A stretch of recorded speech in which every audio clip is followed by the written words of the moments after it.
Day. I heard the distinctive sound of an incoming message on my phone as the day approached noon. Up until this point, I had been having a pretty normal Monday. I own and operate a mid-sized consulting firm that I built from the ground up almost 20 years ago and which now has approximately 50 employees, with plans to expand in the near future.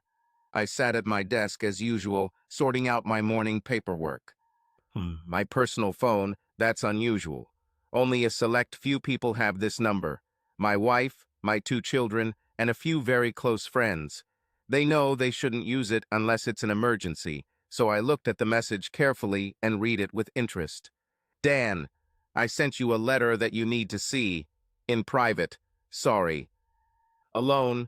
Sorry. These words gave me a slight chill. It was confusing and slightly unsettling, and definitely not like Jason. I knew I had to see this letter, and now. I pressed the button on my phone to call Barbara, my personal assistant, and told her to put all calls and visits on hold for a while.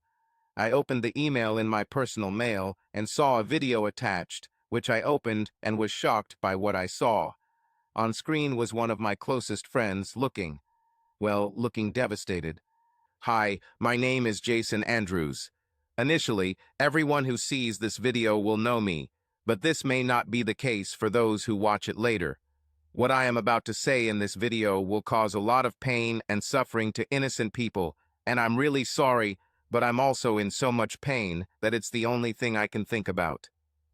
At this point, I watched as Jason burst into tears before reaching for the mouse in front of him. I was confused. He looked like death just out of bed, and his words were spoken with great sadness and some incomprehensibility. What the hell is going on?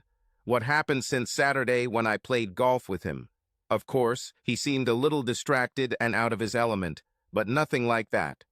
The video immediately resumed, and it was obvious that some time had passed as Jason had stopped crying, but still looked very upset. Sorry about that, he smiled sadly and fell silent, clearly gathering his thoughts. I have a little story to tell. About 2 months ago, I discovered that my wife, Sarah Andrews, was cheating on me with her boss, Claire Somerville. Yes, it turns out, my wife of the last 14 years and mother of my 2, sent from heaven of children a cheating bitch who loves girls, and I have no idea how long they've been sleeping with each other. In that moment, I saw the pain and devastation just by saying those words that he felt as he burst into tears again before a short slideshow was shown on the screen with images of Sarah, my friend's wife, and Claire, my friend, my married friend and manager by the staff of my company, clearly kissing and caressing each other, albeit with their clothes on. What the hell? I sat in stunned silence, watching as tears fell from my friend's eyes again and onto his shirt as the screen switched back to Jason. I wish that was all. More sobs from him as I sat and watched the complete destruction of the man I respected more than almost anyone else. I myself could hardly hold back my tears, seeing his unbearable pain. A scene appeared on the screen that will stay with me forever. There, in full view, lay Claire and had sex with Sarai. This scene only lasted a few seconds before Claire waved her hand and another person entered the room. It only took a split second for me to recognize Derek Wilson, my married CFO and legal counsel, and they were having sex together. I was surprised that, looking at these people, I didn't really appreciate how beautiful Sarah was. Sure, Claire was attractive, but Sarah, well, she was several notches above that. Strangely, my thoughts quickly returned to the morning meeting where these 3, as well as Marcel, my sales and procurement manager, and 2 other assistants were also present. I remembered the heightened level of hostility and the brevity of speech between them. I asked what was going on and was assured that it was just a personal disagreement. Perhaps not everything was so rosy in the world of cheaters. Bastards. As you can see, the person I loved more than anything in the world, sob, my best Dr. Aruji, painful sob, my love, my life, sob, shaking, painful crying, became a dirty, nasty, disgusting, cheating, threesome bitch. It ended with anger turning to rage as pain gave way to hatred for a moment. I was close to openly crying as I watched this strong, proud, and selfless man crumble before my eyes. I was so furious that it felt like I was going to explode. I wanted to walk out of my office right now and go punch both of these bitches and beat up Derek. But first I reached for my phone, why didn't I do this sooner, and tried to call Jace. His cell phone was turned off, and his home phone went straight to voicemail. There was a knock on the door. "Not now, Barbara," I said through gritted teeth. "I need a little more time alone." "Sorry, Mr. Whitaker, but the sheriffs are here, and they insist on meeting with you." "Sheriffs, what do they need?" I went to turn off the video and was shocked to see Jace just staring at me, looking so tired and destroyed. I was even more amazed when I noticed a glass of drink in his hand. Jason doesn't drink. "I'm sorry for what I had to do. I'm sorry for hurting people who don't deserve it. I hope you can understand and forgive me." The video ended and went dark. What does it mean? Damn, this worries me. I walked to the door and opened it to find 3 officers standing menacingly at Barbara's desk. Everyone had folders in their hands and serious expressions on their faces. I recognized 2 of them because I had seen them at several gatherings at Jason and Sarah's house. Jason's sister, Elizabeth, is married to one of the officers in the department, Brad, so we crossed paths a few times since Jason's house was quite large and had a lot of room for parties and stuff, unlike Beth and Brad's house. Jason is a big supporter of charities for kids with cancer, like softball and races, so all the kids love him. Jason was one of those guys who could talk to anyone on any level, and his easygoing nature and genuine decency always made people feel at ease around him. It was impossible not to love this guy. "Mr. Daniel Whitaker?" asked the leading officer. He knew who I was, so why ask? "You know who I am. We've met several times, John." "I'm sorry, Daniel. Procedure. It has been handed to you." I took the envelope that was almost handed into my hand with a look of shock and confusion on my face. But before I could think about it too long, "Can you direct us to Mrs. Somerville, Mr. Wilson, and Mrs. Andrews?" The last name was almost pronounced through clenched teeth. I heard Barbara gasp, and I looked up to see wide eyes and a very surprised expression on her face. Luckily, Barbara was a very professional and discreet assistant, so one glance from me was enough to make her shut up and quickly lower her head, pretending to work. I received another message on my phone and read it. It was another apology from Jason. I already had a rough idea of where all this was leading, and I headed for their offices, motioning for the officers to follow me. I walked past a puzzled Sarah sitting at her desk and nearly knocked the door off its hinges as I burst into Claire's office. "Claire Somerville," I almost spat. One of the officers came in and approached Claire as I walked out and walked towards Derek, who looked puzzled, followed by another officer. "Derek Wilson," I said with disdain. The urge to punch his stupid, puzzled face was almost irresistible at that moment. John was left with Sarah, who looked shocked and confused by what was happening. Naturally, other employees began to pay attention to us, as expected, but as soon as they saw the expression on my face, everyone quickly ran away. I noticed that I was breathing heavily and sweating slightly, not from fatigue, but from a level of rage I hadn't felt in a long time. A drunk sales rep grabbed my wife and exposed her breasts in a braless dress at an event a few years ago. He quickly regretted his action. Surprisingly, a smile flashed across my face as I remembered how, after we came home and suffered the stress of his actions, my wife was very grateful to her white knight for saving her honor. Very grateful. I chuckled at the memory. I noticed that Claire and Derek's doors were closed and a threatening John was now leaning over the crying Sarah. On the screen in front of her was the same video that I had already seen. When the sex scene started, Sarah howled like a wounded animal. I heard John speak in a low and hostile voice as he removed Sarah's hands from her face and directed her towards the screen. "Keep watching, bitch. Look and see what you did to one of the best people I know. He loved you with everything he had and more. Look at him. You see his agony." He fell silent as Sarah babbled apologies and said that it wasn't what it seemed and that it didn't mean anything. She loves Jason, only Jason, forever Jason. I was completely emotionless at the sight of this scene in front of me, and with a long and withering look, John coldly stated, "Sarah Andrews, it's been handed to you." Sarah howled and almost fell. John simply stood there blankly until she looked back at his menacing figure, then he added, "And this is a restraining order. You have no right to be closer than 100 meters from your home, your husband, or your children. You have no right to contact them and can only contact them through your lawyers. Full details are contained in the orders I am now transmitting to you. Do you understand these orders, Mrs. Andrews?" Sarah was almost hysterical, and John had to repeat the question several times before he got an answer. While all this was happening, I heard random screams, moans, and sobs from the two offices behind me. I could imagine what was happening there. I later learned that the two officers who were with Claire and Derek also forced them to watch the video and served them with trespass and breach of contract papers. They also detailed their marital status and how the same videos were sent to their respective partners.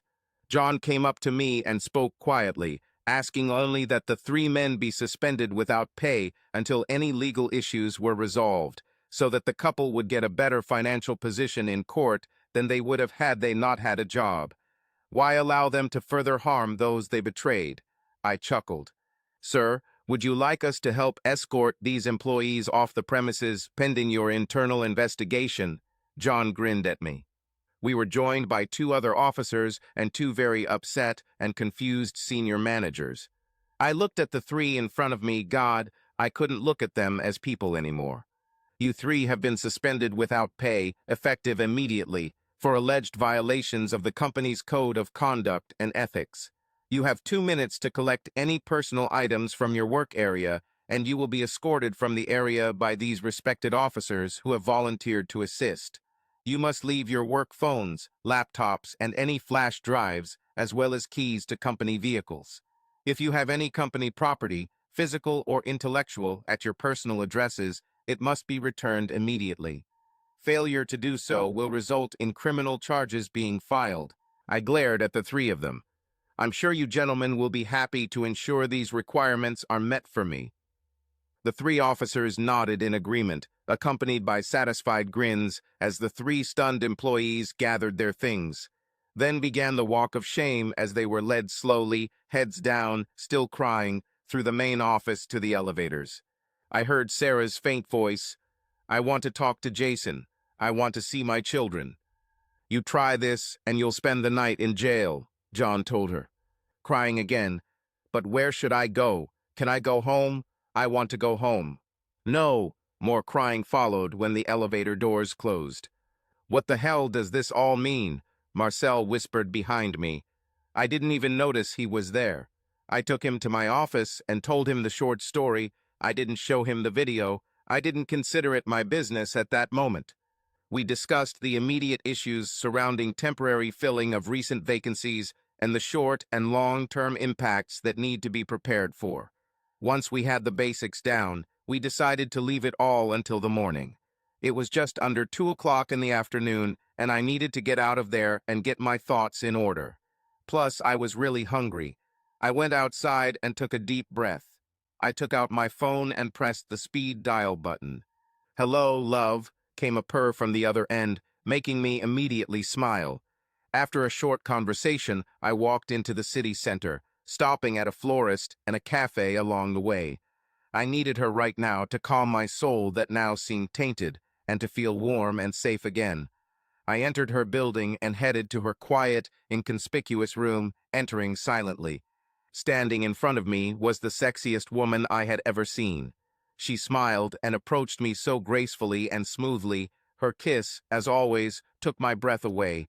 God, I love my wife. I told her everything that happened that morning and held her in his arms while she cried. We held each other tightly, and I wondered, where is Jason and how is he? "Come on, Karen, hurry up," her brother Patrick shouted. Karen ran to her brother and caught up with him as they approached the door. It was always nice to get home from school, and the couple couldn't wait to get the snacks they knew were waiting for them in the refrigerator.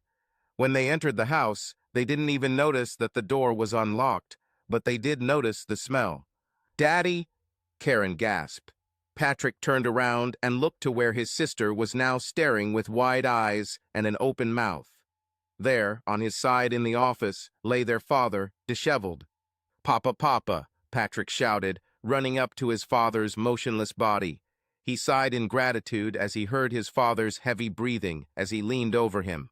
He checked the mouth and made sure it was clean, like he'd been taught in first aid class, and left it on its side. "Oh my God, Mom," Karen's tense and confused sigh was heard. "Oh God, what now?" Patrick thought as his eyes darted to her in complete panic. Karen looked in horror at something over his shoulder. He was almost afraid to look, but he knew he had to. Turning around with some trepidation, his eyes widened as he saw the image on the computer screen. It was a shot of their mother, and she was naked, with two other people having. Patrick felt a sick feeling in his stomach as he rushed to the screen and turned it off him, breathing heavily from his own pain. He looked at his father and saw an empty alcohol bottle nearby. He looked again at the now dark screen. This image was then etched into his memory, then back to his father. Suddenly, Karen rushed to him and hugged him tightly, sobbing into his chest, which helped distract his thoughts and bring his mind back into focus. Looking around, he picked up the phone, holding Karen tightly in his other hand. After calling an ambulance, Patrick called his Uncle Brad and told him what he had found before hanging up and sitting on the floor next to his father, Karen still clinging to him.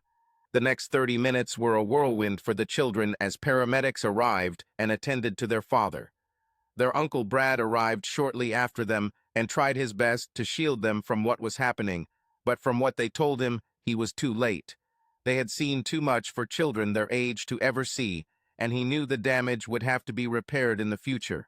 He called his wife, and having calmed her down, took the children and drove by ambulance to the hospital, where Elizabeth was supposed to meet them. "Damn it, Jason," he thought.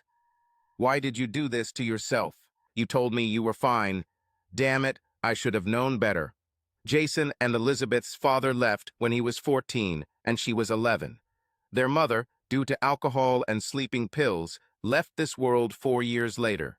Their father cheated on her and left them all with another woman who was 10 years younger than him. For a couple of years before he left, their father had been emotionally and physically abusive to them all, especially their mother. This completely devastated them all, and at 14, Jason was forced to grow up too quickly and had to take on the parental role that was now left vacant for those who were to fill the position. Both children despised their father, and naturally this extended to anyone and everyone who cheated on their partners. After seeing how infidelity destroyed their mother, especially through alcohol abuse, Jason never drank a sip of alcohol, and taking care of my sister was more important than going out or hanging out with friends. For Elizabeth, Jason was her world. He was her brother, her best friend, her father, and sadly, her mother, all rolled into one person. At the hospital, Brad and Beth took the children aside while medical staff treated their father. They were obviously very upset, and after seeing their mother, they were confused and distraught. After Jason was treated, he was placed in a private room and allowed visitors, although he was still unconscious. When he wakes up, he'll be fine. He may have a terrible headache and feel unwell for a while, but otherwise he should be fine. We had to pump his stomach, so his throat will be a little sore for a few days. We gave him a couple of shots and kept him on Enrollment 4 to restore fluids and electrolytes, the young doctor on duty told them. "Thanks, Doc, that's good news." Elizabeth responded with a sigh of relief, hugging her children close to her. After the doctor left, they all stood next to Jason, Karen refusing to let go of his hand. Patrick stood behind his sister, his hands on her shoulders, comforting her as she sat in the chair, clutching her father's hand. They copied Elizabeth and Brad, doing the same thing, although Elizabeth leaned closer, whispering something in her brother's ear and kissing him tenderly on the cheek. The bond between her and her brother was very strong, so strong that even Brad admitted that he would always have to share his wife's love with him, and he was okay with that. He knew all too well the history of both of them and what they had suffered at the hands of both parents, and he understood how it bound them together. Brad: I'm just going to get us a couple drinks, okay, baby? I whispered to my wife. She nodded and patted my hand as I looked at these poor, devastated children. I left the room and headed to the front desk, where I knew I could buy a couple of juices for the kids and coffee for Beth. Walking down the corridor, I heard some noise ahead. When I got there, I was initially shocked, which turned into anger when I saw Sarah standing there crying with everyone looking at her. I walked over and stood next to John and Mike, the officers on duty. What's going on here, John? Hello, Sergeant. It seems that this person, he spat, thinks that she even has the right to see the person she placed here, John replied with contempt in his voice. This only made Sarah cry more, and the surrounding staff became worried. I thought I needed to defuse the situation before it became a public spectacle, so I grabbed Sarah by the elbow, perhaps too roughly, and led her into a small room off to the side of the reception area. I knew it was there and often used to deliver bad news, which can often happen in a hospital. I directed her to a chair and sat opposite her while she sobbed and moaned. I just stared at her, my years of police service taking their toll, as it was easy for me to remain emotionless while I waited. Eventually, she seemed to calm down. What are you doing here, Sarah? Haven't you done enough? How did you even know he was here? I said in a quiet, neutral tone. I got a call from the hospital. Is he okay? What's happened? I need to see him, Brad. I need to explain. Tell him I'm really sorry. I love him. I want to see my children. Happens to their father. Can I see my kids, Brad, please? She muttered. PFFT. Do you love him? Are you seriously going to say that after everyone now knows what you did? Is this your love for him? I shook my head in disgust. Just go away, Sarah. No one wants to hear your bullshit about love and devotion or whatever you call it. I sighed. You're welcome, Brad. Please, I do not know what to do. I don't know how to fix this. Is he okay? He drank himself into unconsciousness, but thank God he will recover. Unfortunately, your children know all too well what's going on, Sarah. They saw footage of you and your lovers on Jason's computer when they found him. Sarah groaned when she heard this and cowered, crying into her hands. They don't want to see you, Sarah, and your presence here means you are in violation of the restriction order, so you need to leave. Oh my God, my children saw me like this. They will never forgive me. Everything is destroyed. I was so stupid. I can't believe it's gone this far. A nightmare. And what that bastard Derek did, I will never forgive him. This last statement piqued my interest. There was something a little strange about him. What do you mean, Sarah? What did Derek do? You already saw what he did, Brad.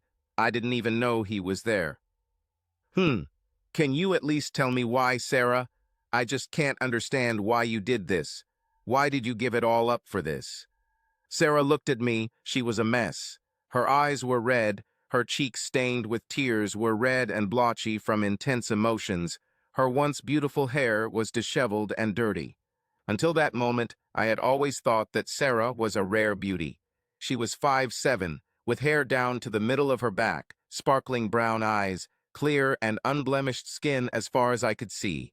Her body was perfectly round, with a flat stomach, even after 2 children, full and firm breasts with a perfect tapering to the waist and on her curved hips. Her bottom was soft and round with the perfect amount of quivering and swaying as she walked. Yes, she was a real beauty, but now I couldn't see any of that. Now there was only contempt and disgust and a real feeling of sadness for what we all lost. Sarah. I looked at Brad and thought about my life now. Things were getting out of control and I had to try to right the sinking ship. I took a deep breath and started from the beginning. Claire and I have been working hard on our part of the company expansion project, which was completed about 6 weeks ago. After weeks of research, planning, writing, and rewriting, we were happy to have it finished, ready to hand over to Daniel. To celebrate, Claire brought out a bottle of champagne, and we quickly drank a glass, taking off our shoes and relaxing. We chatted about work and life, even some personal things. While working on the project, we spent a lot of time together and talked openly about many things, even some very personal ones. Claire was in a very happy and energetic mood, which surprised me a little as I was just feeling exhausted. As I poured myself another glass, I couldn't help but feel the influence of the champagne. Living with Jason, I hardly ever drink, so 2 glasses of champagne were already starting to take effect, especially after missing lunch. On the third, and I told Claire it was my last, I felt a little cheerful and relaxed. One day, I spilled some drink on my blouse, and before I knew what was happening, Claire was leading me to the executive toilet. "Oh my God, Sarah, look at these. They're so big and full," Claire exclaimed, looking at my breasts, now half exposed in my wet blouse. Seeing where she was looking, I blushed and tried to cover myself, but Claire held my wrists to stop me. "God, don't be shy, Sarah. If I had a pair like this, I would never hide them." Claire laughed. I giggled. Not bad for a woman who had 2 kids, I guess. "Are you kidding? Look at my poor little things," Claire said, lifting and pushing her breasts. "I also had 2 children, and mine are nothing like yours," she sighed. "I need to get a better look at them," she added before quickly unbuttoning my blouse, leaving me in my bra, which was also wet. I laughed while it all happened, feeling a little drunk and very relaxed with Claire by this time. The next moment she unclasped the front of my bra and stood still, just staring at my bare breasts. With her manipulations, combined with champagne, I couldn't resist. That night I made love to Jason so passionately that he fell asleep with a huge smile on his face. I knew it was out of guilt, but I needed to confirm for myself who I loved and why. The next day Claire acted like she always did, and it seemed like yesterday was just an aberration that we would just ignore. Until evening came. I was leaning next to Claire, looking through the documents, when I felt her hand slowly and softly slide along the inside of my thigh, just like the previous day. "Oh my God, Claire, what are you doing to me? I can't do this." And this was the beginning of my romance with Claire. I had a little fling with my girlfriend at school, but nothing like this. I don't know why I did it, but I dealt with the guilt by telling myself that I wasn't cheating with another man or taking time or sex away from Jason or my kids, so it was harmless to me. Problems started to arise when Claire said she wanted to have an early lunch outside the office and took me to a small motel nearby. She was a little too affectionate and intimate for a public place, and we barely made it into the room before she started attacking me. From there, I recognized the photographs that I saw in Jason's video, not from the first time, but from one of the subsequent visits. How could I be so frivolous? In fact, we went to that motel 5 times, and each time our encounters became less and less satisfactory, well, at least for me. Claire became more and more demanding and wanted to go further sexually. Then came the critical moment when she came to my house 3 weeks ago on a Saturday morning. Jason was on a golf day with Daniel and several other people, including a judge, a politician, a police commissioner, and several important businessmen, to name a few. My kids were with their grandparents, so I had a home to myself for the first time in months and planned a personal care day. Around noon, there was a knock on the door. "Claire," I said, shocked. "What are you doing here?" I asked as she walked past me and entered the house with a bag and a huge, playful smile. "Are we alone?" she asked. "Yes, but why are you here? This is unacceptable. You can't just come to my house like this. I think." I gave in again, and we ended up in the bedroom having sex on my bed. On the very bed that I share with my husband. It was getting out of control. The next couple of weeks were a repeat of that weekend. I was also becoming increasingly frustrated with what we were doing, and I told Claire this. She looked dejected, but knowing that Jason would be at golf day again this coming weekend, we had a final goodbye meeting, so to speak.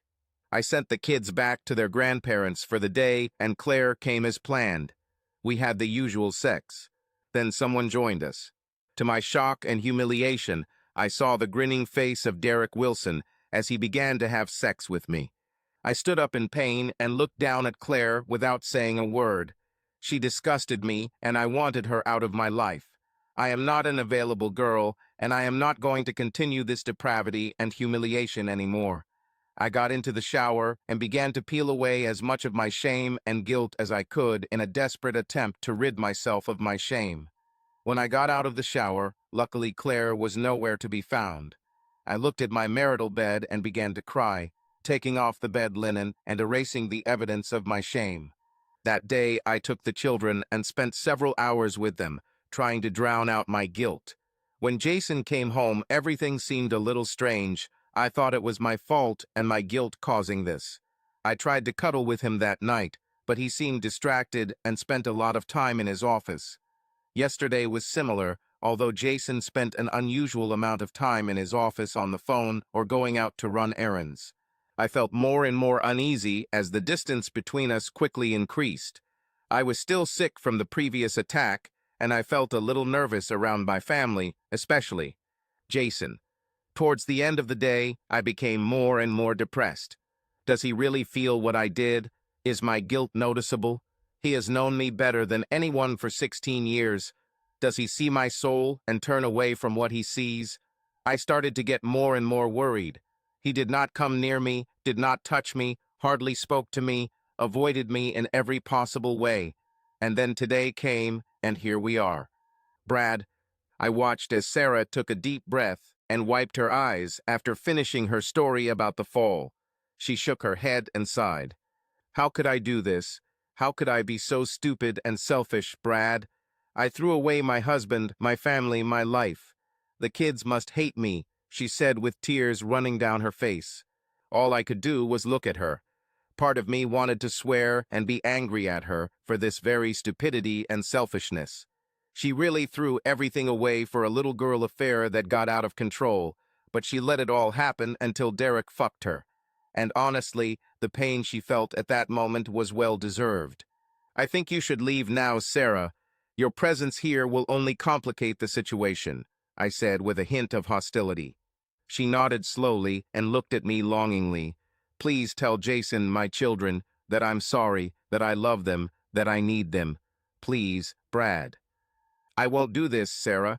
None of them, none of us, are in the emotional state to tolerate you or your words right now. I won't even tell them you were here so as not to hurt them knowing this. Her eyes filled with pain and sadness as she slowly stood up. I understand, she almost whispered, walking with faltering steps towards the door. I followed her and was about to walk her to the front door when I heard, "What are you doing here? We saw what you did. How could you do this to Dad? You almost killed him. I hate you. I hate you." We both turned to see Patrick standing in the hallway, anger etched on his red face, screaming at his mother. Sarah howled and collapsed to the floor. "Sorry, baby, sorry," she answered pitifully, sitting on the floor, shaking and crying. "I hate you. I never want to see you again, ever," he screamed as Mike and John picked him up and led him back to his father's room. "I hate you," were the last words we heard as they turned the corner. I looked down at Sarah, and she was curled up in a ball on the floor, now just sobbing. Before I could do anything, a couple of nurses arrived, helping her up as she muttered incoherently and unintelligibly.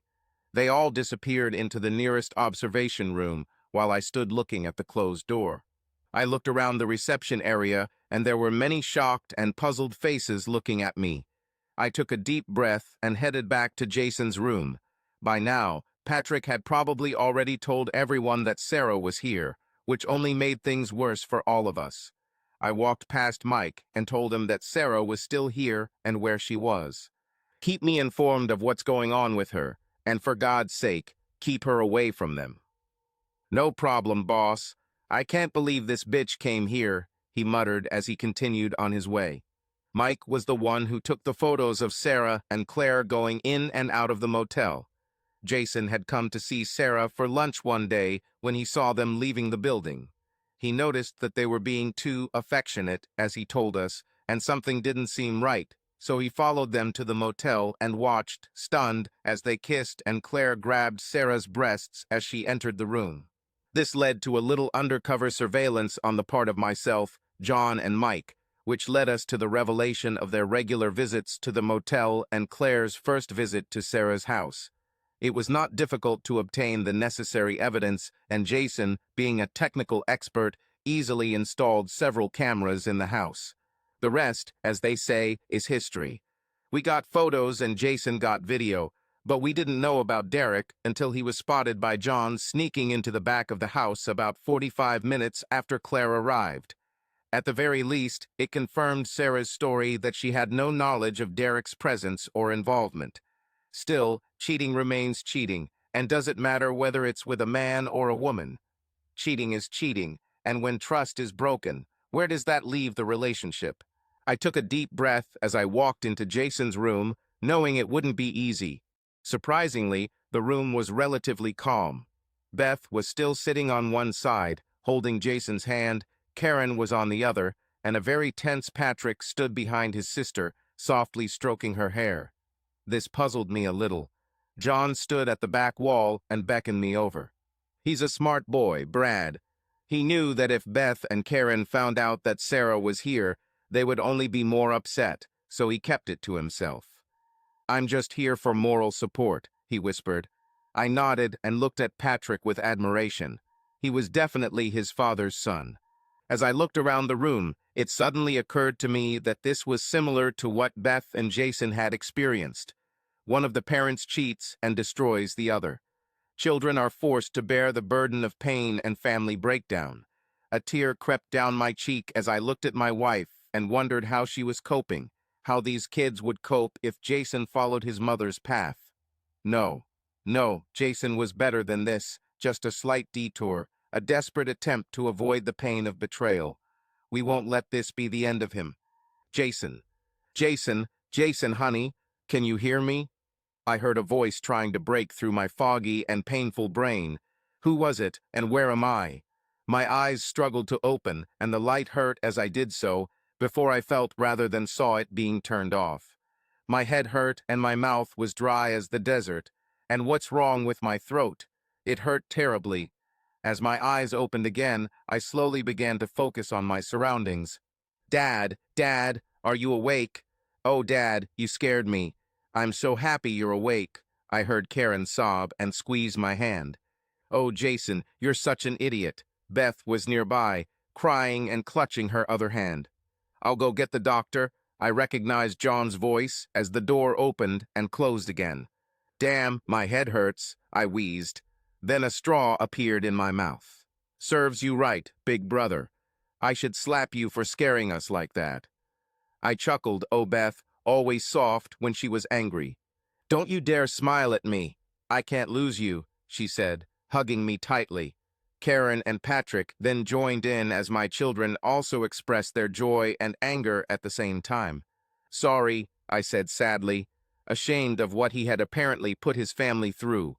At this point, the doctor came in and after examining me announced that I would be able to go home later that day once the current Roman 4 had finished and I was sufficiently hydrated again. When he left, we all sat in silence, the huge elephant in the room obviously being the reason. I looked around, seeing the faces of my children, and tears flowed from my eyes. I looked at Beth, and she almost looked at me with resentment, half angry, half happy, as if she couldn't decide. Brad was himself, solid, calm, and maybe a little wary, seeing where my mind is now, I think. We all sat and talked quietly for a while, but I noticed that Patrick was very quiet and seemed particularly angry. I spent a lot of time apologizing for scaring them all and assuring them that I wasn't going to do anything that stupid again, until there were a few chuckles as my stomach growled loudly. Looks like I'm ready to eat, I announced with a grin. Brad volunteered to go get something light from the cafeteria for me, as well as snacks for everyone else, which we all thought was a good idea. I'm not sure I could handle anything heavy right now, and given that my sister and kids weren't going to leave me at that point, it seemed like the only way I'd be fed. Brad. I left Jason's room to get him a sandwich or something light he could hold. I've had enough hangovers in my time to know that food is necessary, but if the food isn't right, well, I also wanted to check where Sarah was. If she was still here, I needed to get her out of here before Jason got out. I couldn't imagine what her presence would do to Jason and the kids, let alone Beth. she would want to rip her heart out right where she stood. Well, this might be a good place for it if she actually decides to do it, I chuckled to myself. I noticed that John was still sitting at the front desk, and of course this had nothing to do with a very attractive receptionist sitting there. I rolled my eyes and walked up to him. "Having fun, buddy?" I heard the young lady giggle as John jumped in surprise. "God, Sarge, don't do that. I just made sure we won't have the same problems we had before." "Uh-huh," I grinned, looking at him, and then at the pretty brown eyes behind the counter and back again. "By the way, where is the problem now?" I said, losing the amusement in my tone. "She's in the room over there." John nodded his head to the right. "She seems to be suffering from stress and anxiety, poor thing," he finished, dripping with sarcasm and contempt. "Okay, Jason's going to be released in a couple of hours, so I need you to keep an eye on her. I don't want them to cross paths with her while he's leaving. I'll let you know when we're ready to leave and ask you to go over there and make sure she's still there and not moving, okay?" "No problem, Brad. I have handcuffs if needed," he grinned. "Yeah, well, don't do anything stupid, okay?" I pressed. He nodded, and I left him to flirt while I headed to get Jason some snacks. Jason. "It's amazing how a simple cheese sandwich and some cold water can taste so good," I almost moaned. "Are you feeling better, Daddy?" asked my sweet little girl. "Yeah, baby, much better." I could still see the sadness and fear in her eyes when I looked at her. "I'm so sorry I scared you, baby," I whispered to her. Her brows furrowed and her lips pouted. "Don't ever do that again, Daddy. I can't lose you," she said as tears slowly streamed down her face. I wiped them off and tried to get up. "Where are you going?" Karen almost screamed. Baby, Daddy needs to go to the bathroom," I said, embarrassed, but not really. "Oh, well, let me help you," she squeaked.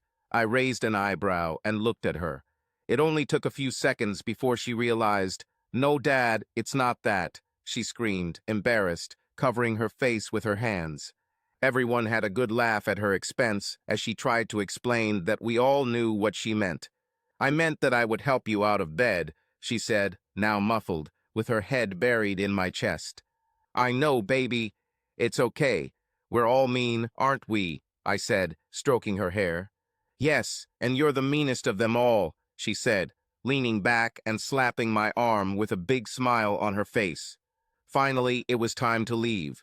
The doctor signed my papers, and I got dressed in the shirt and shorts I wasn't wearing yesterday.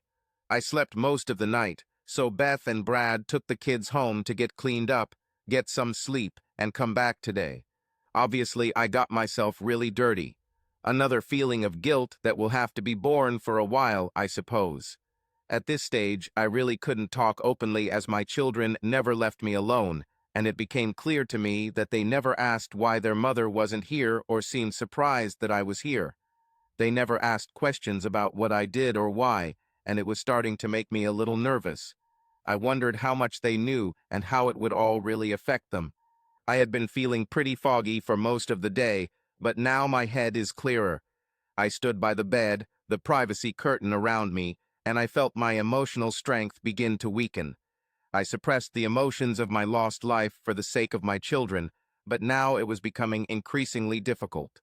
I was so tired and probably lonely. I felt lonely. I had this perfect life, or so I thought, and now it's gone. Tears began to stream down my face as I stared at the emptiness that now stood before me. My eyes closed for a moment, but that only allowed the images of my wife and her lovers to become clear, and I sobbed, dropping my head onto my chest. "Oh, Jason, I'm here, honey. I'm here," I heard Elizabeth sigh as she wrapped her arms around my waist and held me tightly to her. Then came a pair of small and gentle hands on my part. "Everything will be fine, Dad. Let's go home, okay?" I opened my red eyes and looked into the faces of two beautiful ladies hugging me. I smiled sadly at the thought of home. What is this house like now without Sarah? I'm broken about what she did, but I loved her for 16 wonderful years, her and no one else. We had what I thought was the perfect relationship, the perfect life, but now where am I? I'm approaching 39, thinking about divorce, possibly selling the house, joint custody, and maybe starting over with someone new. Crap. Why did she do this? Why wasn't I good enough for her? Come on, Dad. It's time to go. Patrick's firm voice brought me out of my thoughts. God, how lucky I am to have these children, I smiled to myself. We all walked into our house, and the first thing I noticed was how quiet and empty it was. The smell of pine was in the air, and at first it confused me. I had to clean up some vomit in your office, Beth said quietly, squeezing my hand. Oh, I see. Sorry about that, I groaned sadly. It was already after lunch, so we went to the kitchen, where everyone got something to eat and drink. Sitting at the table, I looked at the kids and had to ask, Patrick, Karen, how much do you know? I saw them tense, looking at each other and then at the table, avoiding my eyes and, I'm sure, wanting to avoid the topic. Jason, is this the right time? Beth said softly. I think this is the right time, Beth. I need to know what direction to go in, and I can't do that without knowing that you all know. Besides, you and Brad being there for support right now is very important. I saw the way Brad nodded and squeezed Beth's hand when I said that. I looked back at the kids and Patrick looked at me with a mixture of emotions on his face. We know Mom cheated on you, Dad. We saw the computer screen when we found you after school. My head fell into my hands and the tears began to flow again. Oh God, I'm really, really sorry that you saw that. I never wanted you to see that. So you saw what your mother was doing and found your father, drunk, in a puddle of his own vomit. God, maybe it's going to get worse now. I looked up at my children and saw sadness in their eyes. It's okay, Dad. We understand why you did it, Karen whispered as tears rolled out of her eyes. Yes, because Mom is a cheater and is trying to kill you the same way Grandpa killed Grandma. I hate her.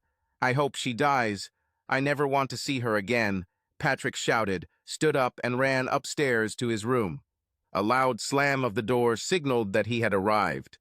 The others just sat there in shock, I think. Karen cried, jumping into my lap, bringing me to my senses. Beth and Brad just looked at me, at each other, at the stairs and back at me, not knowing what to do or say. I sat quietly, holding my daughter and trying to calm her fears and pain, trying to take it all in. It was hard enough dealing with Sarah's betrayal, but I was unprepared for how much my children knew and how they suffered too. Damn it, Sarah, did you ever think about anyone other than yourself when you did this? I knocked on the door twice. Son, can we talk? I waited, then heard a growl that I interpreted as, Sure, Dad, please come in and let's talk about this like adults. Well, that's how I interpreted it, so I walked into his room and saw him face down on the bed, head under the pillow. I sat up and put my hand on his shoulder. Come on, buddy, I know you don't want to right now, but we need to talk about this. Unfortunately, this isn't going away anytime soon.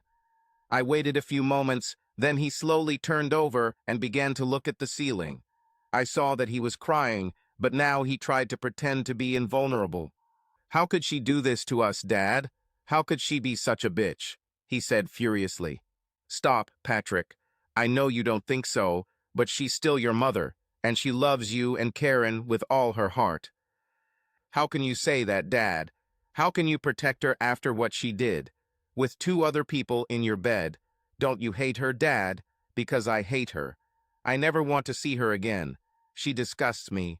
She didn't just cheat on you, she cheated on all of us. Now we all have to suffer for this. Karen and I will never be able to get rid of this image of her with these 2 people, he said, roughly rubbing his face with his hands. I wish you didn't have to see that, son. You both didn't deserve to see your mother like that. It wasn't fair to both of you. It was entirely my fault, and I will regret it for the rest of my life. And you shouldn't have to deal with this now. But unfortunately, this is our situation, and we have to deal with it as best we can. I'm sure you're old enough to understand that things will probably be complicated now. We'll be getting a divorce and may have to sell the house and divide up the property. You and Karen will probably spend time alternately with your mother and me. No way, Dad. I'll never talk to her, let alone spend time with her. I fucking hate her, he blurted out. Son, she is still your mother, and you need to remember that, I said firmly. Patrick simply rolled over and put the pillow over his head. This conversation was over.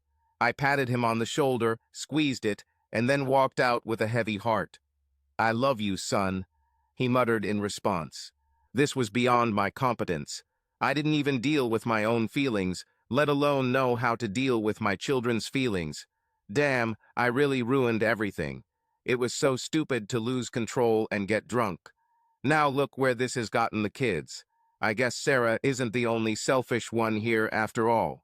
The next few days were spent calming the children down and getting them back to school. I had work to do to keep my mind occupied. I made a vow to myself that I would never let my children down again. I'm an adult, and these are adult issues that need to be dealt with, and I will do everything I can to undo the damage they have caused. I took the time to remove my name from bank accounts and move money into separate accounts in my name. I split the money equally and did everything I could to protect my business as much as possible. The joint credit cards have been canceled and paid off. Sarah will now manage her own money. I don't care. Well, that's a lie. It hurts me to have to sort my life out like that. You just don't throw away all that love for someone. Well, at least I couldn't. I admit that during this time I cried like a baby several times while sitting in the car in random parking lots during my trips. I met with my divorce lawyer and we began the divorce process. Adultery was given as the reason, and we ended up filing Sarah's papers with her parents since I didn't know where she was living now. Brad told me about the incident at the hospital, and I felt sad that she was so upset about it. But I was also glad that she realized what she had done and how much pain she had caused us all. It only took a few days, but I felt like I was on the right track. Unfortunately, I had weeks of preparation for this inevitability, but what I saw in this video was unexpected and more painful than I expected.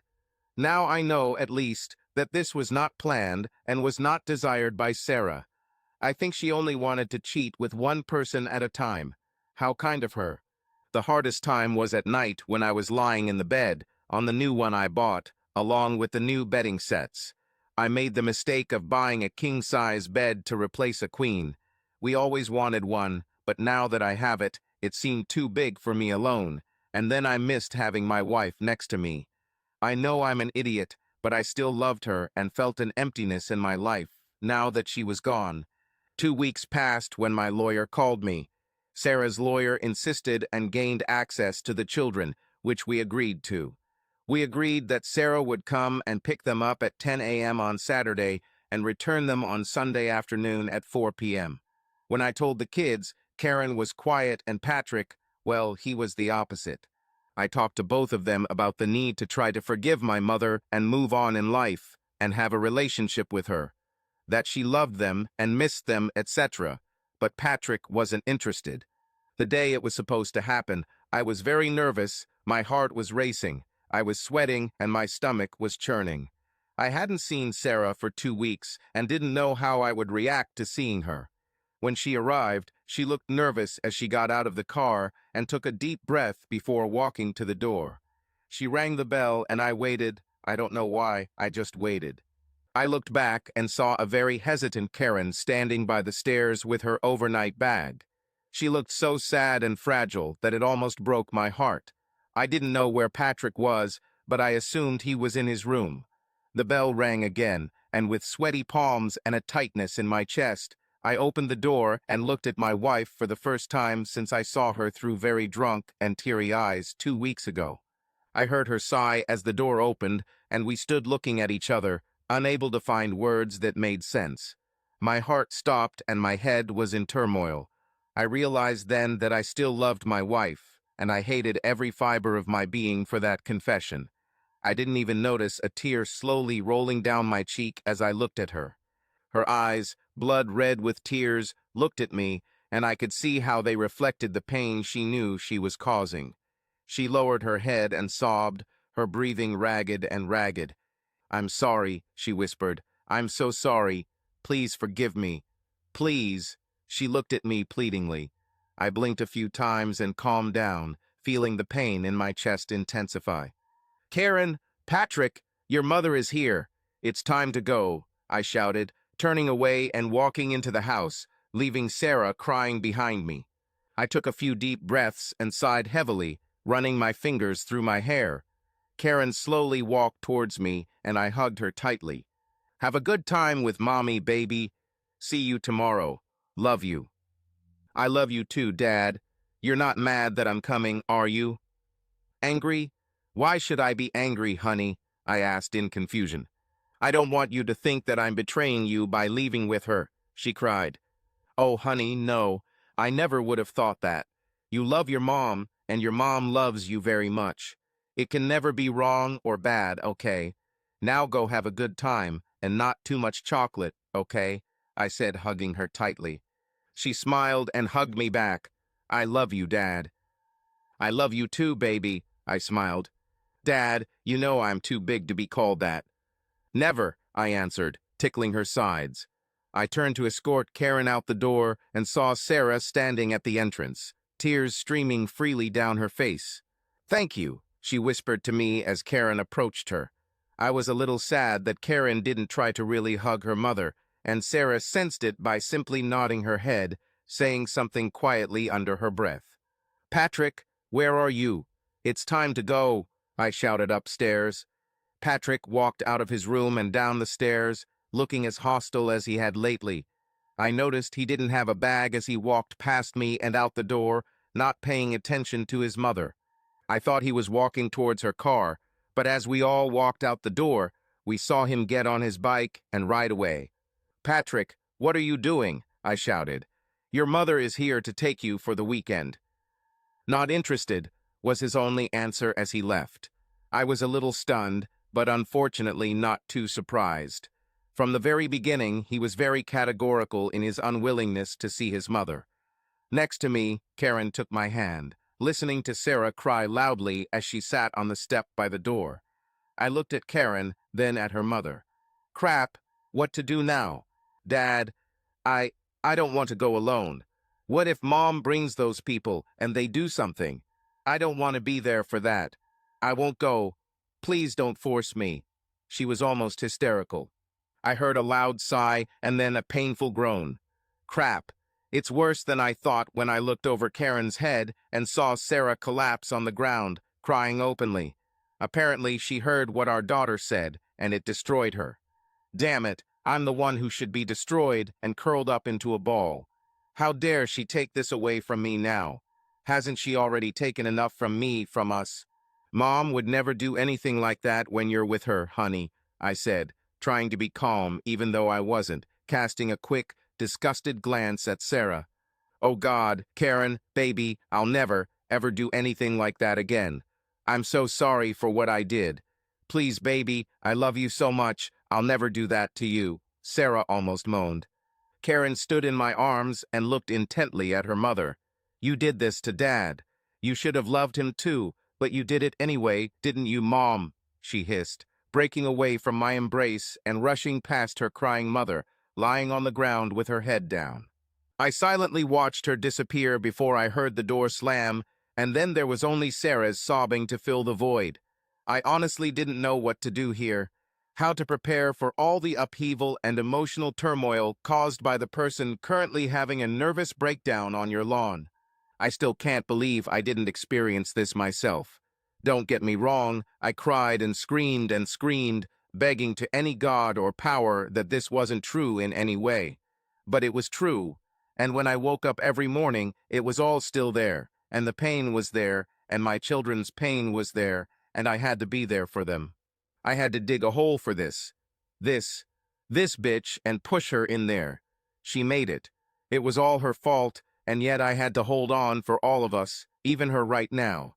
Damn it.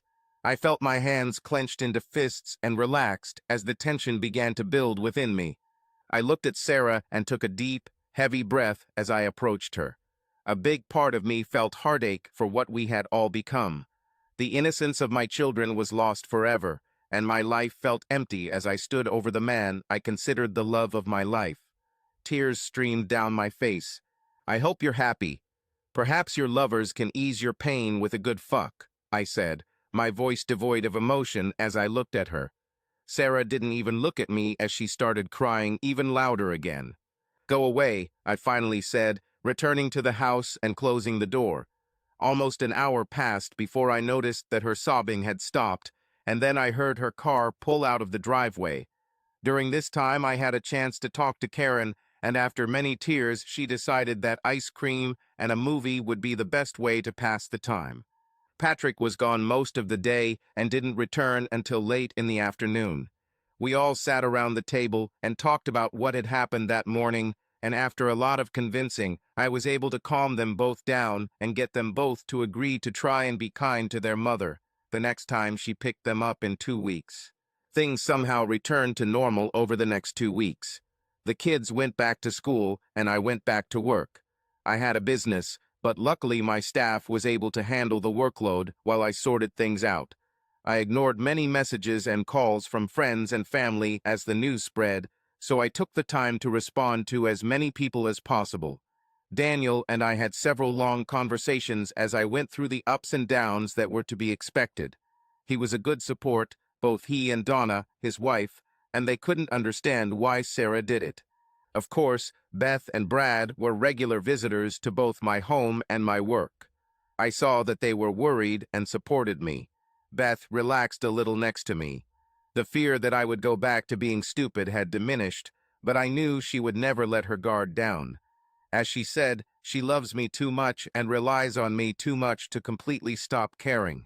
I just wish she'd give in to Brad and have a couple kids before it's too late. I also knew that deep down, what happened to our parents had a huge impact on her psyche, and she was afraid that the same would happen to her. It took her a long time to trust someone, but Brad broke through her defenses and won her heart. Sarah's next weekend came, and again, I couldn't look at her without a tear sliding down my cheek. Sarah simply looked at the ground after that and waited patiently for the children. Although it was clearly uncomfortable, the children got into her car anyway, and I watched them drive away. Karen looked down at her knees, and Patrick just stared out the window bitterly. Now I had 2 days alone, and I was even more lost than before. I realized that I was counting on the support and love of my children in the same way that they seemed to rely on me. I decided to go to the office on Saturday and catch up on some work, and spent Sunday doing some minor repairs around the house. I really enjoyed this time and felt good about getting a lot of those little things done that I had been putting off for months. I cleaned up and was watching TV when I heard Sarah's car pull into the driveway. I opened the door and watched them all get out of the car together. Pat just walked right up to me and said hi as he walked into the house, ignoring the "Bye, Pat, I love you, mother." I saw defeat on her face as she sighed, then turned to Karen, who stood a few steps away from her. Sarah stepped forward with the obvious intention of hugging her. "Bye, Mom," Karen said, and quickly walked away towards the house while Sarah shouted after her, "Bye, honey, I love you." Karen stopped and looked at her mother with curiosity, almost a question, before continuing into the house, giving me a hug and a kiss on the cheek with a "Hey, Dad, I missed you." Sarah just stood there motionless, staring after her until a wave of emotion crossed her face. Slowly, she looked at me and our eyes met. "Was it worth it?" I sighed, shaking my head as I turned and walked towards the house. "I'm sorry, Jason.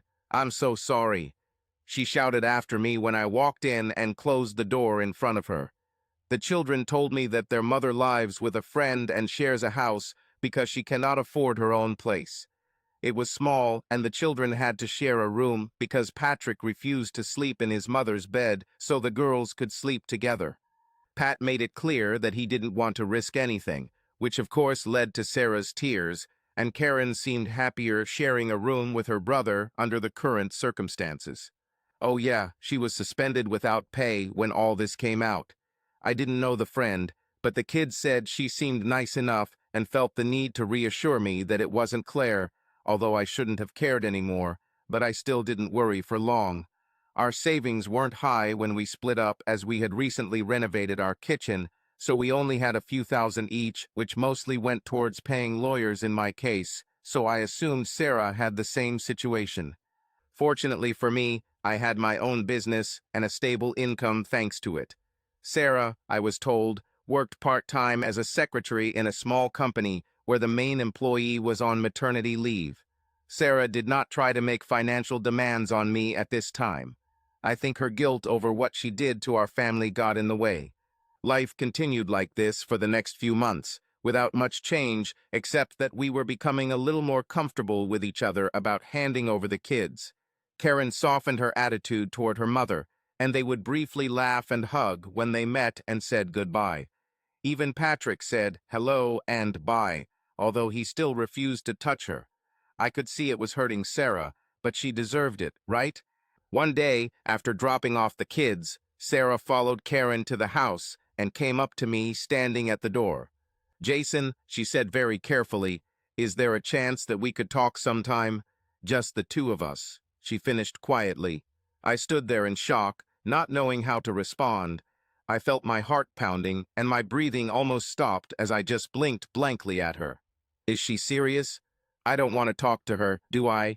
I had a big question I wanted to ask. Why? Although getting an answer was pointless since it wouldn't change anything. Right? Sarah just stood there and waited patiently, looking for something in my eyes. I don't know what exactly. She wouldn't have seen anything because I'm sure my brain was shutting down at that moment. I finally blinked and sighed, letting the air out slowly as I stepped back and closed the door, leaving her standing outside. I heard a sob and a muffled, "I love you," before I turned and walked further into the house, where I sat quietly at the kitchen table. What the hell? Sarah didn't try to talk to me again, thankfully, but 3 weeks later, when we attended our first divorce hearing, her lawyer petitioned the court for counseling. Although my lawyer protested very loudly that I had no interest in trying to save the marriage, the judge ordered us to undergo counseling and let the psychologist decide how long to continue the sessions based on the results. So basically, I had to sit in a room with Sarah and listen to her bullshit about how she was sorry. Well, I didn't need to talk, and I didn't want to participate in anything that would imply my agreement with it. And that's exactly how our first session went. The psychologist, Megan, was a pleasant woman, about 50, slightly gray hair, sort of like a motherly figure. She explained why we were here and that she hoped we could take some positive steps toward forgiveness and moving forward for everyone's sake. I sat with a neutral expression for most of the session. I didn't say a word. Childish behavior, some will say, but screw it. I didn't want to be there. I was forced to be there. Sarah, as I expected, followed the script, cried, apologized, and complained that it was a mistake and that she still loved me. When she tried to explain how it happened, it was the first time I reacted to something being said. I stood up, looked at my cheating wife with disgust, looked at the psychologist with contempt, and walked out the door. I heard both women try to call me back, but I wasn't going to listen to Sarah try to justify her actions. 2 weeks later, on the strong advice of my lawyer, I saw a psychologist again, this time alone. "So, Jason, you seemed a little upset the last time I saw you. I hope you're feeling a little calmer today," she smiled warmly. I just sat and looked at her with the same blank and indifferent expression that I had 2 weeks ago when I sat in the same chair. She waited patiently, obviously expecting me to answer, but I had no intention of doing so. The sooner everyone realizes that I'm not going to be part of this farce and allows me to get a divorce so I can move on, the better it will be for everyone concerned. After a couple of minutes of her looking at me expectantly before eventually sighing heavily and hopefully giving up, she made a note in the book on her lap and continued talking to me no matter what. Things like closure, forgiveness, children's relationship with their mother, co-parenting, etc.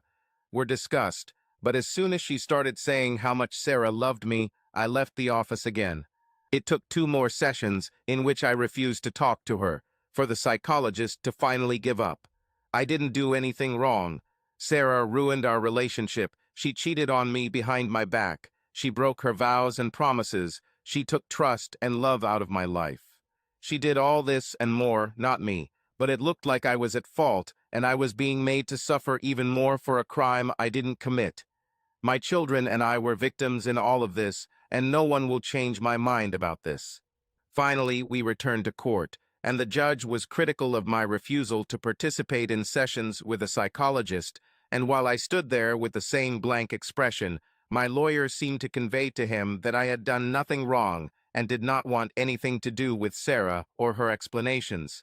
The longer this went on, the harder my position became, and it was clear that I was not going to consider reconciling with my ex-wife. These images of her betrayal stayed with me forever. They were burned into my memory and came to me every time I closed my eyes, as if I were in the room and watching it all live. I was so damn tired and just wanted it all to go away so I could get back to the semblance of life and move forward. I'm still relatively young, and during all of this, I went back to the gym, which was a lifesaver. I needed to let go of my anger, and by doing this, I lost weight and improved my fitness a bit. After the divorce was finalized, I cannot say that life became better for me or for the children.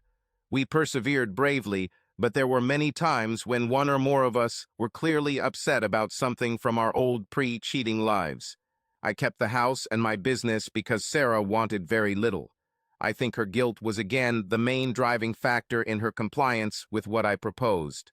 I rearranged some finances to give her half the equity in the house, which allowed her to find a decent 3-bedroom apartment to rent and modestly furnish it, the children told me.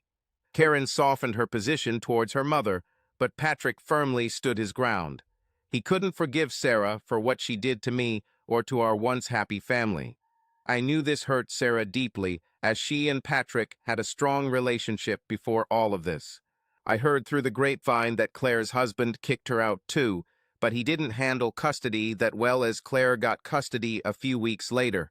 I felt sorry for him as once again the innocent victim seems to be punished the most. Derek, on the other hand, didn't cope at all. His wife immediately kicked him out and filed for divorce, ensuring that she and her 2 brothers secretly made his life hell. I dropped the lawsuit against Daniel and his business, but continued with the lawsuits against Claire and Derek for destroying love. Claire and Derek admitted to a long-term affair and pursued Sarah for sex and arranged a threesome for her without her knowledge. Because Claire was the children's primary caregiver, the judge was a little lenient, but still awarded several $100,000 in damages. Derek, after settling his divorce, was then completely financially ruined by the award. I didn't really need that money. I was just being a vindictive bastard and making those who helped destroy my marriage and my family pay for what they did and leave them with little opportunity to do it to someone else, hopefully. I met up with Claire's ex-husband Leonard, and we had a few drinks together. Well, he had tea and I had tea. No more alcohol for me, thank you. We discussed his financial situation, and I helped use some of the money to create funds for his children's education. The rest I just gave to him to help him get back on his feet. We became good friends through all of this and still are. I also met with Derek's ex-wife, but she didn't want to take the money I received. She felt she had been compensated enough and was just glad that Derek was now broke and struggling to find a new job. Such things spread quickly among the upper echelons of the business world, I can assure you. Daniel replaced Claire and Derek after the trials and at my daughter's request to help her mother, who seemed to be becoming increasingly depressed. I spoke to Daniel about Sarah returning to work. Naturally, he was initially against it, but I couldn't look into Karen's pleading eyes and disappoint her. She needed her mother, and she needed her to be happy for her sake. Thank you, Jason. I can't believe that after everything I've done, you would help me like that. Sarah nearly sobbed the week after she returned to work. I did this for our daughter, Saru. She needs her mother to be happy again. I know. I'm just trying to cope with what I did, what I lost, what I missed. I miss you, Jason. I miss us. I miss our family, she cried as she returned to her car to pick up the kids for the weekend. Sarah wasn't dating anyone like everyone told me, and I noticed a significant drop in her weight, which was starting to worry me. She seemed more and more depressed as time went on, and even Patrick began to show signs of anxiety. I decided that I needed to intervene and solve this situation before it became a real problem. I know a lot of people would think I was an idiot, but I still loved her, and she was the mother of my children. I couldn't let her continue down this path of darkness. I knew where it could lead, and I didn't want that for her or for any of us. Sarah, I said when she dropped off the kids a few weeks later. Would you like to come over for a while? Both children looked at me in surprise that I had made such a proposal. Sarah just stood there, eyes wide and mouth open in shock. I couldn't help myself as I pretended to be offended. Well, if you're not interested, that's fine, I said, turning and winking at Karen, a smile on my face. What? What? No, no, please, Jason, I'd really like to come in. Please, I heard the trembling in her voice when she tried not to cry. Dad, Karen almost stamped her foot. Stop being so mean to Mom. I turned to give Sarah a half-smirking smile. Would you like a cold drink? It was a hot day. With a hopeful look on her face, Sarah smiled shyly back. Thank you. That would be wonderful, she said as a tear rolled down each cheek. Even now, I still thought she was the most beautiful woman, and I was tired of hating her. A lot of time has passed, but they say that it heals all wounds. I still couldn't forget, and I never will, but can I forgive? This is an interesting consideration. I think inviting her into what was once our family home was the start of that. It was very awkward as we all sat at the kitchen table quietly sipping our drinks. I could see the children's eyes darting from me to Sarah to each other. Sarah sat with her shoulders slightly slumped and looked around the room, noticing the changes that had occurred. Over the weekend, I repainted the house a bit to freshen it up and make it more me, I think. A lot of the clutter that existed disappeared and new furniture appeared. I love what you did to the house, Jason. The new color scheme looks beautiful. I see you replaced some furniture too. Sarah tried to sound as normal as possible. I saw how much effort it took. Thank you. We like it, don't we, the kids, I said. The kids chose the colors themselves, and I would like to say that they helped. Boo-oo. Yes, we offered, but you said we'd just get in the way and ruin everything, Karen said, rolling her eyes at me. Patrick just grinned at me. The look in his eyes gave the impression that he knew I was worried about his mother, and that was why we were all here right now. Smart kid. Mom, do you want to see my room? Asked Karen. I would love to, darling, if your father doesn't mind. She looked at me questioningly. Dad, everything is fine? Karen said quietly with hope in her eyes.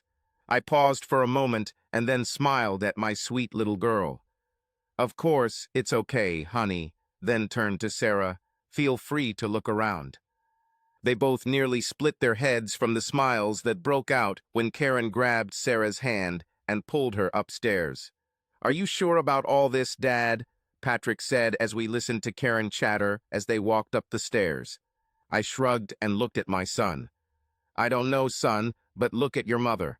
She is wasting away from guilt and depression. You and Karen told me how sad she was and how she cried in her room all the time. I know what she did, and I know I can never forget it, but she is your mother, and what would I do if I allowed her to continue to get worse? What would this teach you and your sister? How would you look at me if it faded away and I let it? What kind of person would that make me? Patrick just sat and silently thought about these things for a couple of minutes until we heard laughter coming from the top of the stairs as the girls came down. You did a great job drawing Jason. I never would have thought of some of the colors you used, but they look wonderful, especially in your bedroom. I see you have a new bed too, Sarah said before a fog of sadness clouded her face. We all watched as tears welled up in her eyes, and she began to sob at the table. Karen quickly walked up to her mother and hugged her, and I handed her a tissue from a nearby box. Sarah looked at me, smiled faintly, and said, "Thank you," while wiping her face. And this was the beginning of a new stage in the relationship. Sarah began dropping off the kids and staying longer and longer over the next few months, eventually staying for dinner, and then dinner and family movie night. There was no intimacy between Sarah and me during this time, but the children and I noticed a noticeable improvement in her. Over time, she seemed to get happier, put on some weight, and although she was thinner than when this all started, it seemed like it actually suited her better. Yeah, okay, now she looks more beautiful than ever. I admitted that I still loved her, and from time to time she would catch me looking at her with something close to longing as I still saw the woman I had fallen in love with. I would even blush when she caught me, as I saw her blush and smile shyly at me. The more time we spent together, the more comfortable I felt. "Sarah?" I asked one day, about 18 months after my world collapsed. "Yes," she replied, turning to me as she helped prepare the children's dinner after bringing them home one Sunday evening. "Would you like to go out to dinner with me one night?" I couldn't believe how calm I felt asking this. I think enough time passed that I forgave her and I still loved her. We spent more and more family time together, and in some ways it was the same as before all this happened. When those nights ended and she went home, I always felt sad and a little lonely. We always had such a good time together, and I enjoyed her company again. I watched and waited calmly, expectantly, even nervously, for an answer.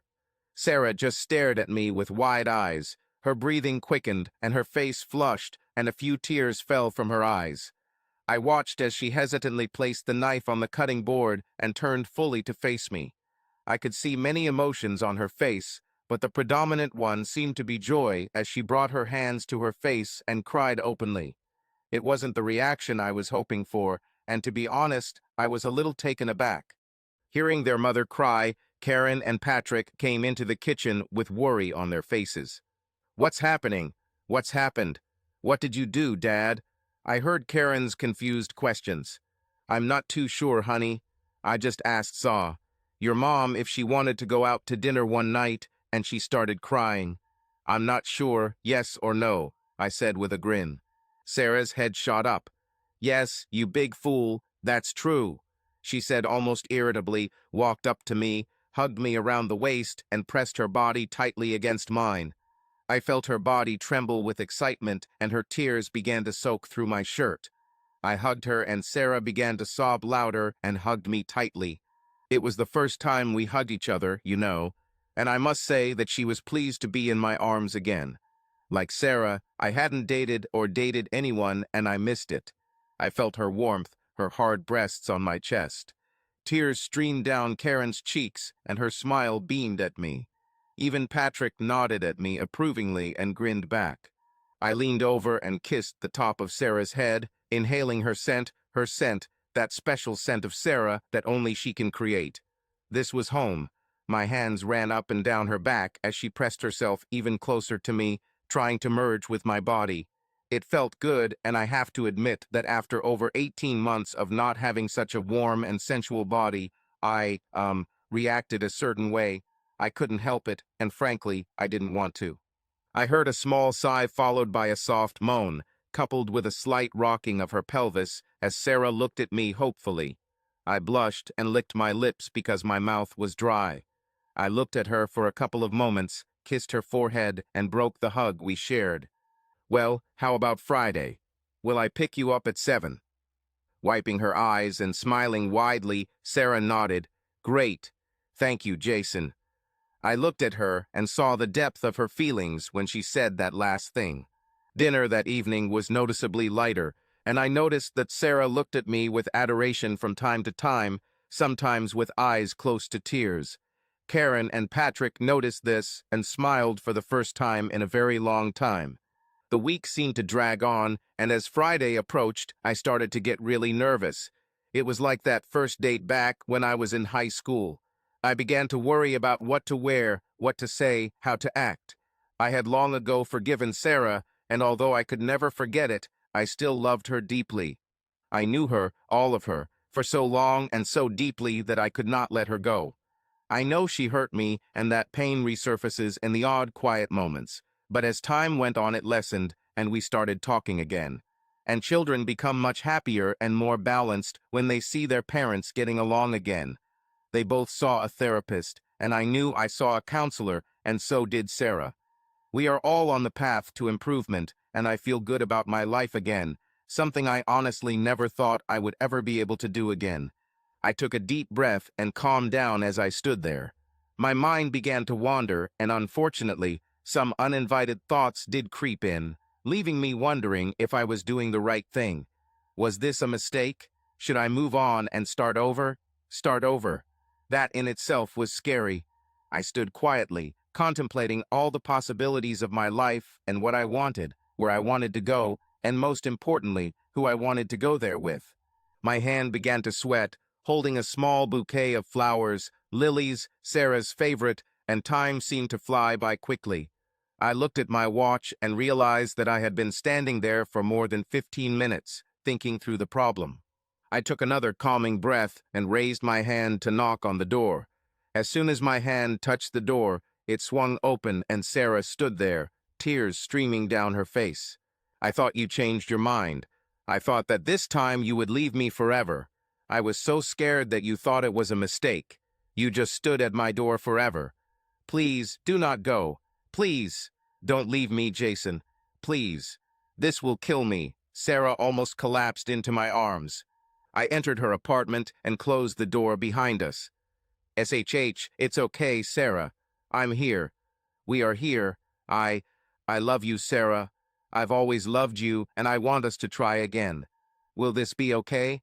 Sarah looked at me, looking for a lie or a game, but she knew it wasn't me. Yes, yes, yes. Oh God, yes. Sarah screamed as she hugged me, and we kissed with more fire and passion than I think we have at any point in our lives together. Suffice it to say that we didn't have time for dinner that evening. Honestly, we had sex like demons. What followed was the slow, passionate lovemaking we needed to help us reconnect and ease the wounds that had been caused. That night began a year-long affair with my ex-wife. We made love, experimented and played, but only with each other. We were freer with each other and more open, doing much dirtier things than ever before. At first, Sarah was too accommodating to my ideas, and once I realized that it was mainly due to guilt, I had to talk to her about it for a long time and finally went to couples counseling to resolve the issue. Sarah felt more at ease after this, resisting some of my more outlandish ideas, and I was glad for that. It showed me that she was becoming more of herself. At the end of that year, I asked Sarah to move in with me and the kids, and she almost broke down right in front of my eyes. We became a family again, and in some ways became stronger because of it. We all continued to see a counselor for several months after this major event in our lives. We've all had little problems that we've had to deal with as we embark on a new beginning. As with any family, there have been and will be issues that need to be addressed, as with any family, but we are all determined to improve things as we move forward. Will we get married again? Well, I restyled her last engagement ring, so I guess fingers crossed. Subscribe to our channel so that your love doesn't cheat on you, and go ahead and listen to the next story, because this story is nothing